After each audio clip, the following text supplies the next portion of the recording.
نحمده ونصلي على رسوله الكريم أما بعد أعوذ بالله من الشيطان الرجيم بسم الله الرحمن الرحيم أفحسبتم أنما خلقناكم عبثا وأنكم إلينا لا ترجعون صدق الله العظيم.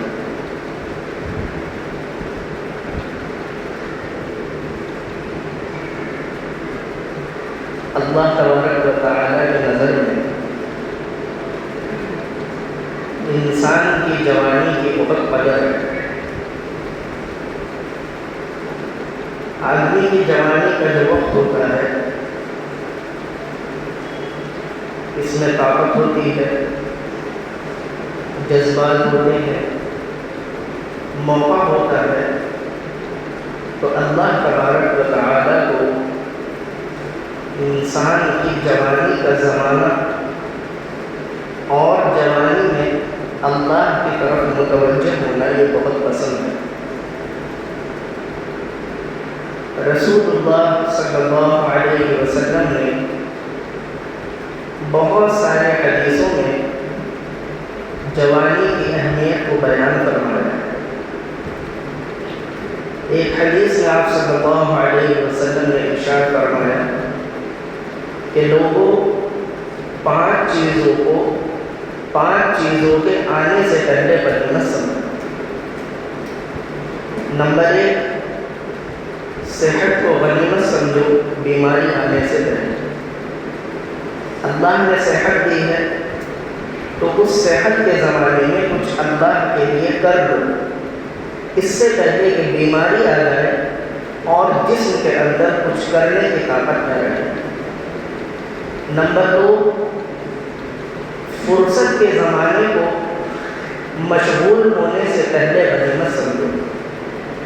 یعنی اللہ نے موقع دیا ہے، وقت دیا ہے، فری وقت آپ کے پاس ہے، تو اس وقت کے بزی ہونے سے پہلے آپ کچھ کر گزریں، کچھ اللہ کے لیے، اللہ کی عبادت، اللہ کے سامنے کچھ سجدے کر لیجیے، اس سے پہلے کہ آپ اتنے بزی ہو جائیں کہ پھر آپ کو مسجد میں آنے کا بھی وقت نہ ملے.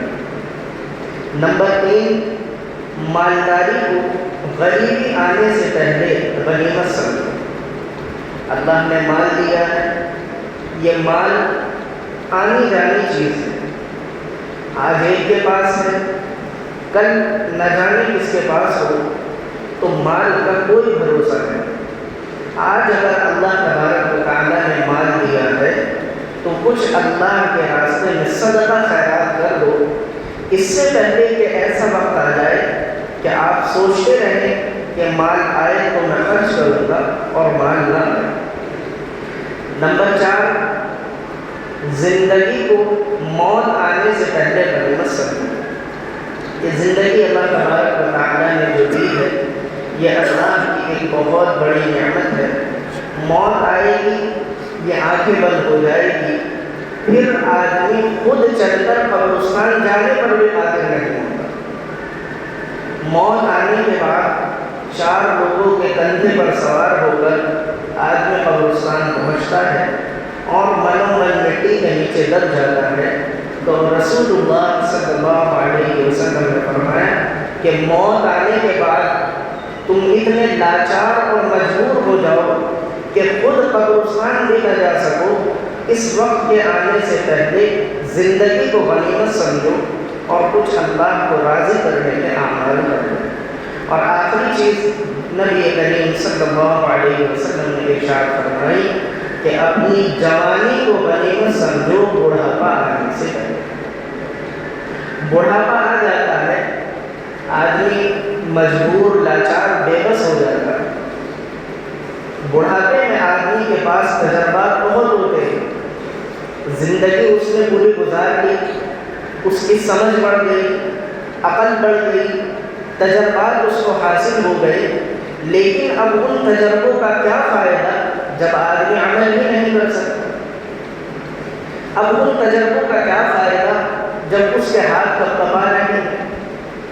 اب ان تجربوں کا کیا فائدہ جب آدمی کو آنکھ سے صاف نظر ہی نہیں آ رہا ہے؟ اب ان تجربوں کا کیا فائدہ جب آدمی کو کان سے سنائی ہی نہیں دے رہا ہے؟ تو رسول اللہ صلی اللہ علیہ وسلم نے جوانی کی زندگی کو اور جوانی کی عمر کو غنیمت کہا ہے کہ یہ غنیمت ہے، اس کو اللہ کی نعمت سمجھو۔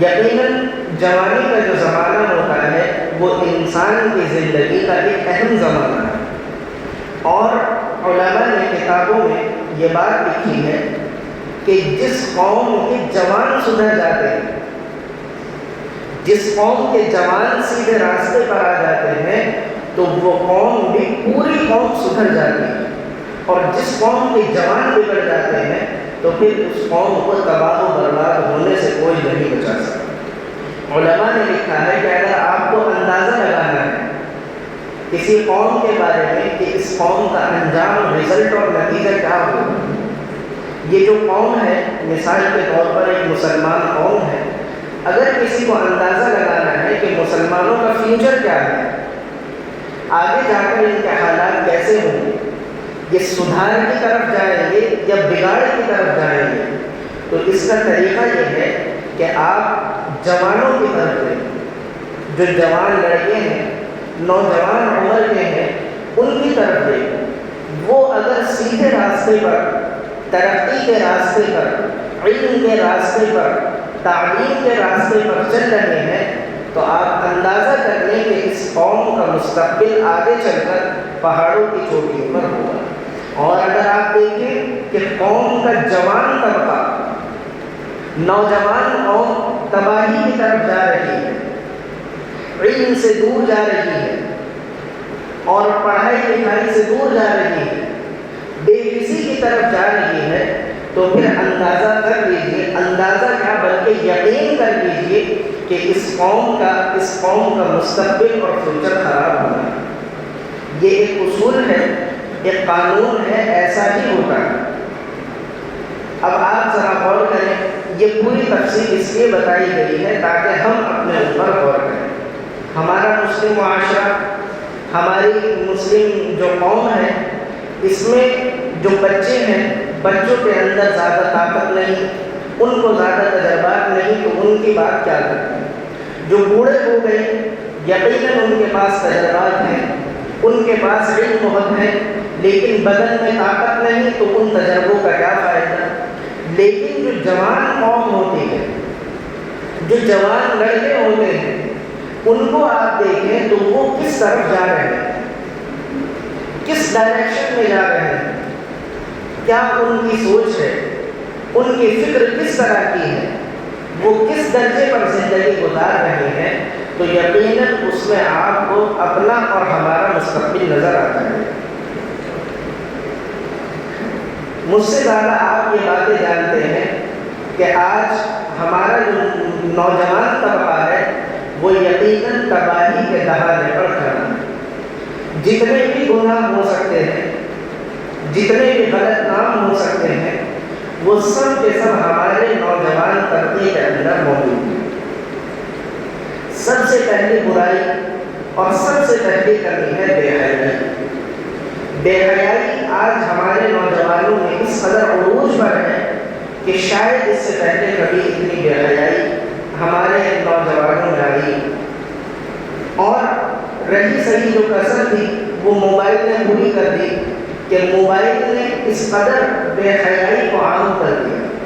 پہلے گھروں میں ٹی وی لگے ہوتے تھے، یقیناً ٹی وی دیکھنا بھی حرام ہے، کوئی جائز تو نہیں ہے، غلط کام ہے، لیکن جب بچے یا جوان ٹی وی دیکھتے تھے تو گھر والے پورے موجود ہوتے تھے اور گھر والوں کو پتہ ہوتا تھا کہ بچے کیا دیکھ رہے ہیں۔ آج یہ موبائل ایسا فطرہ آ گیا ہے کہ کسی کو خبر بھی نہیں کہ کیا دیکھ رہے ہیں، کیا کر رہے ہیں، کیا کسی کو بھیج رہے ہیں، کسی کو لیٹر بھیج رہے ہیں، خط بھیج رہے ہیں، عشق و معشوقی کے چکر میں پڑے ہوئے ہیں، نہ جانے کیسے کیسے فلمیں دیکھ رہے ہیں، کیسے کیسے ویڈیوز دیکھ رہے ہیں، خبر بھی نہیں، اور جانے انجانے میں وہ تباہی کی طرف جا رہے ہیں۔ اس سے زیادہ حد جب ہوتی ہے جب جو تعلیم گاہیں ہیں، جہاں ہم اپنے بچوں کو یا اپنے جوانوں کو اس امید کے ساتھ بھیجتے ہیں کہ ان اسکولوں میں جا کر، ان کالجز میں جا کر بچے تعلیم حاصل کریں گے، اور وہ تعلیم گاہیں ہی سب سے بڑا بے حیائی کا اڈا بن رہی ہے۔ ان تعلیم گاہوں میں ہی سب سے زیادہ بے حیائی ہو رہی ہے، وہیں پر ایک دوسرے کے ساتھ عشق و معشوقیاں ہو رہی ہیں۔ تعلیم حاصل کرنے کی بجائے بے حیائی کی طرف یہ نوجوان معاشرہ جا رہا ہے۔ دوسری سب سے بڑی کمی ہے وقت کا ضیاع۔ وقت کا ضائع کرنا اتنا عام ہو گیا ہے، کتابوں میں یہ بات لکھی ہے کہ الوقت اثمن من الذهب، وقت سونے چاندی ہیرے موتی سے بھی زیادہ قیمتی چیز ہے۔ گیا وقت پھر آتا نہیں، ایک بار وقت گزر گیا، لاکھ آپ کوشش کر لیں وہ وقت لوٹ کر نہیں آئے گا، پھر تو بس تمنا کرتے رہیں، حسرتیں کرتے رہیں کہ کاش ہم جوان ہو جائیں، کاش ہمارا بچپن لوٹ آئے، لیکن جو وقت گزر گیا وہ دوبارہ لوٹ کر نہیں آتا۔ اور ہم دیکھیں یہ نوجوان معاشرے کی بات ہو رہی ہے، نوجوان معاشرہ موبائل میں لگ کر کئی گھنٹے کس قدر آسانی کے ساتھ ضائع کر دیتا ہے۔ ذرا دو چار دوست مل کر چوراہے پر کھڑے ہو گئے، گلی نالیوں کے کھڈوں پر بیٹھ کر وقت ضائع کر رہے ہیں، یعنی اس قدر بے حسی آ گئی ہے کہ نالی کے قریب سے گزرنا بھی آدمی پسند نہیں کرتا، وہاں سے بدبو آتی ہے، پاخانہ پیشاب وہاں سے گزرتا ہے، گندا پانی گزرتا ہے، لیکن آپ ذرا گلیوں سے گزر جائیں، نوجوان معاشرے کا یہ حال ہے کہ ان نالیوں کے کھڈوں پر بیٹھے ہیں۔ یہ اس طریقے سے وقت ضائع ہو رہا ہے۔ رات کو اگر موبائل ہاتھ میں لے لیا، آدھی رات گزر گئی، 2 بج گئے، 4 بج گئے، 5 پوری رات گزر گئی، خبر بھی نہیں، موبائل میں لگ کر اس قدر وقت ضائع ہو رہا ہے۔ کچھ دنوں پہلے اخبار میں ایک سروے آیا تھا، اور وہ سروے اس بات پر ہوا کہ کون سے ملک کے لوگ، کون سے ملک کے عام لوگ زیادہ کتابیں پڑھتے ہیں، اس بات پر سروے ہوا۔ یعنی جو اسکول میں کالج میں پڑھنے والے ہیں ان کو چھوڑ کر جو عام پبلک ہوتی ہے، ہم اور آپ جیسے لوگ جو کام میں لگے ہوئے ہیں، گھر گرہستی میں لگے ہوئے ہیں، عام پبلک کس ملک میں سب سے زیادہ کتابیں پڑھتی ہے؟ تو اخبار میں سروے آیا تھا، اس میں سب سے اوپر امریکہ کا نام تھا۔ امریکہ کے لوگ ایک سال میں 35 کتابیں پڑھتے ہیں، یہ ایوریج تھا، یعنی 33 سے 35 کتابیں پڑھتے ہیں۔ پھر اس سے امریکہ سے کم تھا انگلینڈ کے لوگ، کہ وہاں کے لوگ 25 سے 28 کتابیں ایک سال میں پڑھتے ہیں۔ پھر آسٹریلیا کا تھا کہ وہاں کے لوگ 20 سے 22 کتابیں پڑھتے ہیں۔ اور پھر ہمارے علاقے کا ذکر تھا، ہندوستان پاکستان کا جو علاقہ ہے، تو سروے میں یہ بات لکھی تھی کہ وہاں ہمارے علاقے میں جو عام لوگ جو کتابیں پڑھتے ہیں وہ 0% پڑھتے ہیں، یعنی ہمارے یہاں سال بھر میں لوگ ایک کتاب بھی نہیں پڑھتے۔ یہ ہماری تعلیم کا حال ہے، اور وقت ضائع کرنے کا حال یہ ہے کہ گھنٹوں موبائل میں لگ کر اور دوسری چیزوں میں لگ کر وقت ضائع کرتے ہیں۔ ایک بڑا گناہ اور بڑی خرابی ہمارے نوجوانوں میں نشے کی بھی پھیل رہی ہے۔ عجیب سی بات ہے کہ نشہ کرنے کو، گٹکا کھانے کو اور بیڑی سگریٹ پینے کو فخر کی بات سمجھتے ہیں۔ آپ دیکھیں کہ جو نوجوان گٹکا کھاتا ہوگا یا بیڑی سگریٹ پیتا ہوگا تو سگریٹ کا دھواں ایسے نکالے گا جیسے بہت اچھا کوئی ترقی کا کام کر رہا ہے، حالانکہ پیسہ دھوئیں کے ذریعے سے اڑ رہا ہے، صحت حالت خراب ہو رہی ہے، اور گناہ کا گناہ بھی سے ہو رہا ہے۔ کوئی فائدہ نظر نہیں آ رہا، نہ دین کا فائدہ نہ دنیا کا فائدہ، لیکن پھر بھی اس میں فخر سمجھتے ہیں کہ جناب ہم تو گٹکا کھاتے ہیں، ہم تو بیڑی کی، اور بیڑی گٹکی کی بات تو چھوٹی ہو گئی ہے۔ اس سے زیادہ بڑھ کر جو نشے ہو رہے ہیں، نشہ جب آدمی کرتا ہے تو انسان کے دماغ کو خراب کر دیتا ہے، ذہنی مریض بنا دیتا ہے، اور آدمی جب نشہ کرتا ہے اس کا منہ بھی خراب، دانت بھی خراب۔ گٹکا کھانے والوں کے دانتوں کی طرف دیکھنے کو بھی دل نہیں کرتا۔ جو اچھی طبیعت کے لوگ ہیں، صاف ستھرے رہنے والے لوگ ہیں، وہ دانتوں کی طرف دیکھنا بھی پسند نہیں کرتے۔ اگر برابر میں کوئی بیڑی سگریٹ پینے والا آ کر کھڑا ہو جائے تو اس کے برابر میں کھڑا ہونا بھی پسند نہیں کرتے، لیکن بس ایک رواج چل پڑا ہے، دیکھا دیکھی خواہ مخواہ بلا وجہ نشے کا شکار ہو رہے ہیں، پیسے بھی ضائع کر رہے ہیں، صحت بھی ضائع کر رہے ہیں، اور اپنا ایمان بھی خراب کر رہے ہیں، گناہ بھی سے مول لے رہے ہیں۔ تو یہ نشے کا عام، یعنی ہمارا نوجوان عام طبقہ 80-85% لوگ نوجوان اس میں مبتلا ہیں، اور کوئی فکر نہیں، کوئی خیال نہیں۔ ایک گناہ عام یہ ہو گیا ہے کہ گالی گلوچ اس قدر زبان پر عام ہو گئی ہے کہ کبھی خیال بھی نہیں آتا۔ اگر کسی دوست کو بلانا بھی ہے تو اس کا نام نہیں لیتے، اس کو گالی دے کر پکارتے ہیں۔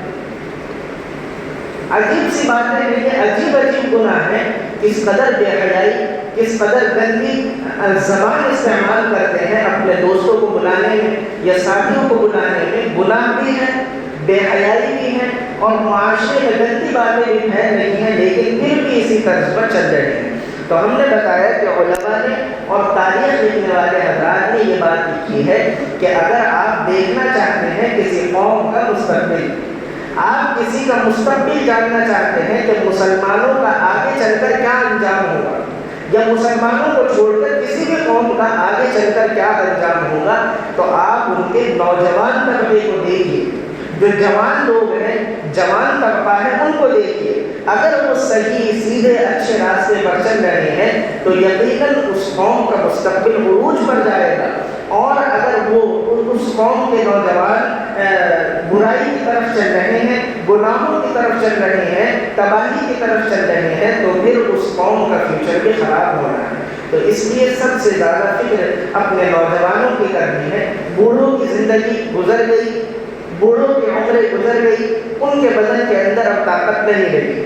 جو چھوٹے ہیں وہ ان کے پاس تجربے نہیں، علم نہیں، اسباب نہیں، لیکن جو بیچ کا طبقہ ہے 15 سال سے لے کر 30، 35، 40 سال تک کا، یہ جو بیچ کی اس عمر کے لوگ ہیں، ان کے اندر طاقت بھی ہوتی ہے، ہمت حوصلہ بھی ہوتا ہے، علم بھی ہوتا ہے، بات کرنے کا سلیقہ بھی ہوتا ہے۔ اگر یہ طبقہ سدھر گیا تو پھر آگے مسلمانوں کا کچھ مستقبل اور فیوچر ٹھیک ہو سکتا ہے۔ نہیں سدھرا تو جو اب ہے اس سے بھی زیادہ بدتر ہونا ہے۔ اللہ تبارک و تعالی ہم سب کو صحیح سمجھ عطا فرمائے۔